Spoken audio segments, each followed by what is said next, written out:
Here I have XIAOMI Mi 6 and today I'm going to show you how to add photo to contact on this device. So first of all you have to open phone, then you have to open contacts, choose the contact which you want to add photo,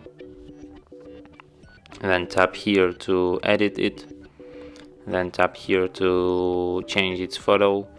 Then you have a choice if you want to take a photo or choose which is you already have in the gallery,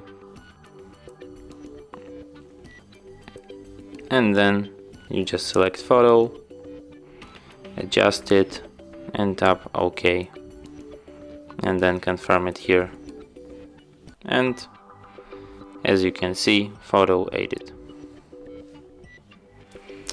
And that's it. Thanks for watching. If you find this tutorial useful, don't forget to hit that like button and subscribe to our channel.